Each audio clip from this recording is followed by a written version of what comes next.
Avec les nouvelles vibrations, je vous dis bonjour. Bonjour les amis de Dieu, bonjour les amis de la gagne, bonjour les amoureux de Dieu. Nous voici au 12e jour pour notre concentration. Poursuivre notre concentration sur la connaissance de l'argent. Que dit le texte numéro 12? Écoutons.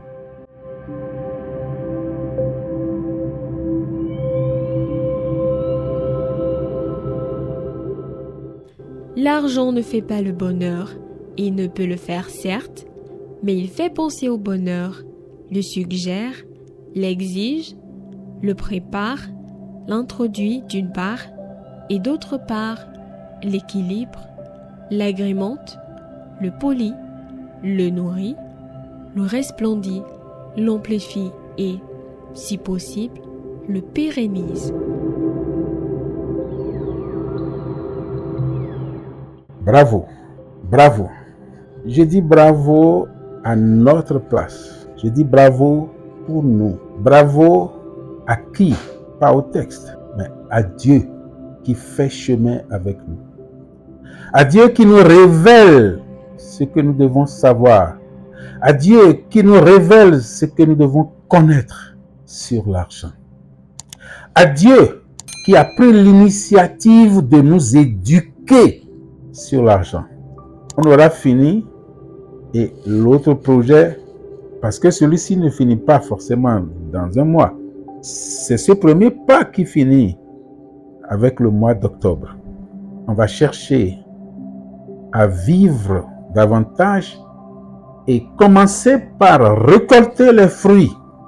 L'autre grand projet, c'est sur l'éducation sexuelle. C'est pour ça que je commence par dire bravo à Dieu qui nous aide à nous ouvrir sur l'argent. Quittons là où nous sommes, ou là où nous étions par rapport à l'argent. Quittons. Un homme ne peut pas vivre sans l'éducation à l'argent. L'éducation au sexe, c'est mauvais. Et pourtant, ce sont des outils dont nous avons besoin tout le temps. Ce sont des outils qui nous font. Et pourtant, les parents n'ont pas jugé nécessaire d'apporter une éducation correcte dans ce sens. La maison ne le fait pas, l'école ne le fait pas, les universités ne le font pas. Vous savez pourquoi? Oui, c'est pour nous maintenir abrutis. C'est pour nous maintenir abrutis. Parce que dans l'éducation sexuelle, vous savez, nous rejoignons parfaitement l'éducation sur l'argent. Parfaitement. Parfaitement. Ils le savent très bien. Pour l'heure, ce n'est pas le sexe qui nous intéresse. C'est l'argent. Bravo, enfin, parce que le texte d'hier commence par l'argent n'est pas notre source, ou l'argent n'est pas ma source. Et aujourd'hui, l'argent ne fait pas le bonheur. C'est la suite qui est très intéressante. C'est la suite qui est très intéressante. Que l'argent ne fasse pas le bonheur, nous le savons. Nous l'avons su.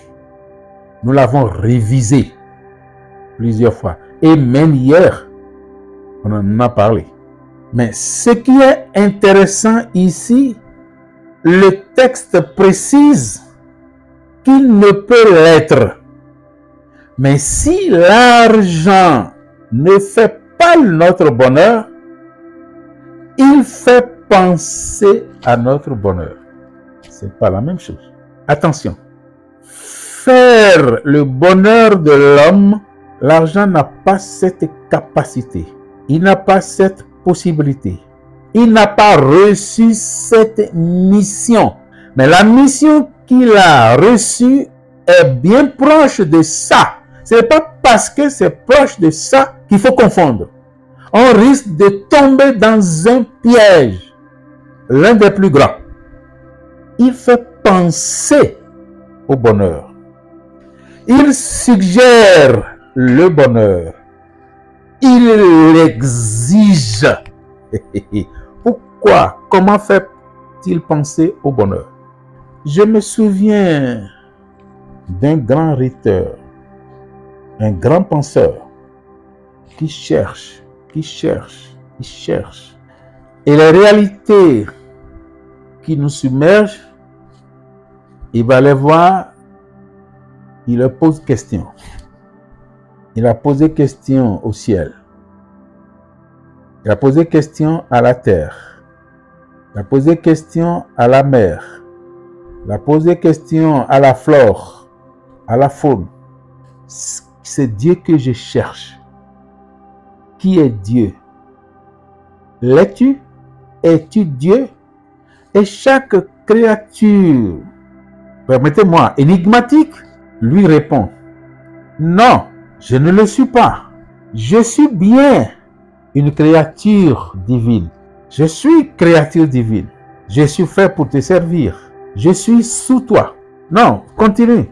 Ce n'est pas moi. Continue, tu vas chercher. Et il est passé chez elles toutes. Cette idée me traverse ici. L'argent reconnaît qu'il ne fait le bonheur de personne. Mais il reconnaît sa place. Il fait penser au bonheur. Il fait penser au bonheur. Il suggère le bonheur. Il l'exige parce que tu manques. On dit: le Seigneur est mon berger. Je possède tout. Permettez-le-moi. Le Seigneur est mon berger. Je possède tout. On voit bien le lien.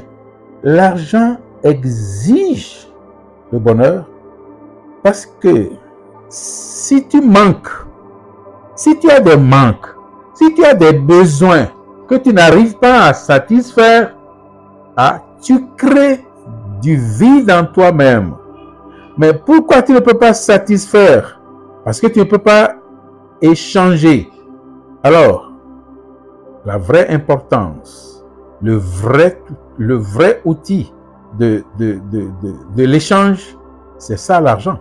En cela, il exige le bonheur. Il t'exige le bonheur. Il t'exige le bonheur et fait penser au bonheur. Il faut que tu penses à ton bonheur. On suit un peu. C'est un cheminement rigoureux. Du coup, notre déclic de vous à moi, c'est pas forcément un jeu d'enfant. C'est pas forcément un jeu d'enfant.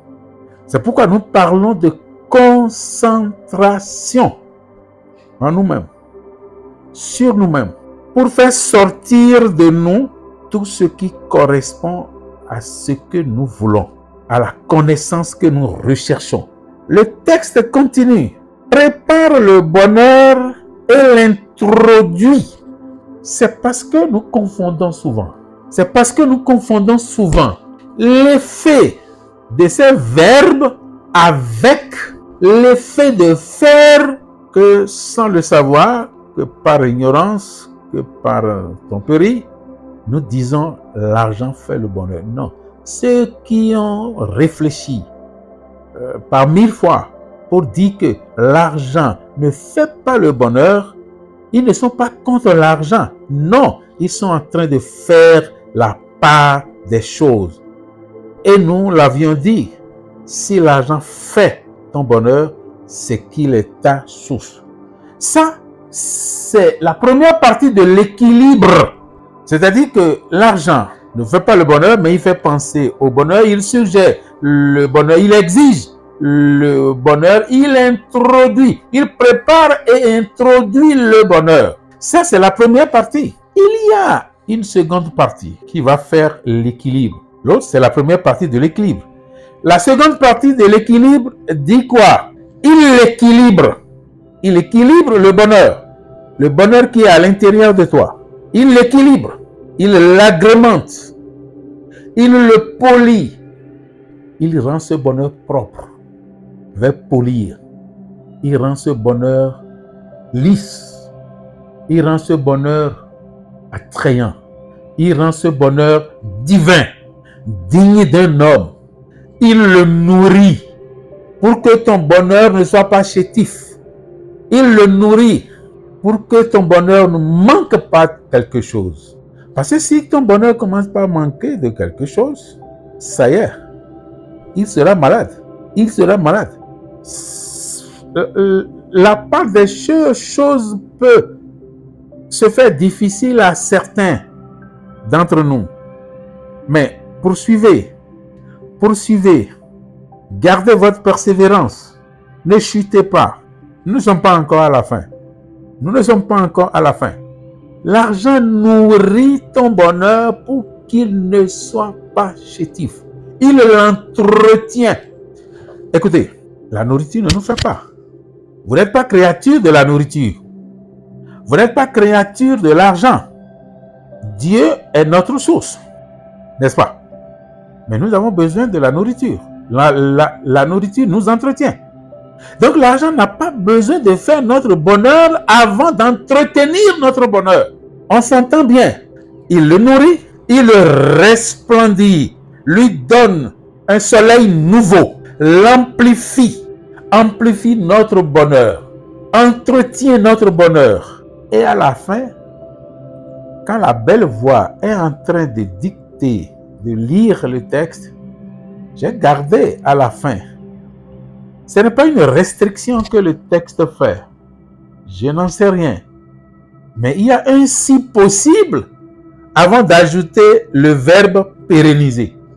Et si possible, le pérennise. Mes chers amis, voilà la nourriture que Dieu a réservée pour nous, pour ce jour, à l'intérieur du texte numéro 12. Je pourrais le conclure tout simplement en disant que le texte nous montre que l'argent est fin. Il est très fin. Il ne peut faire ce dont il n'est pas mandaté. C'est ce qu'il nous dit. Il ne peut faire ce dont il n'est pas mandaté. Il ne peut agir que s'il est commandé, que s'il reçoit un ordre.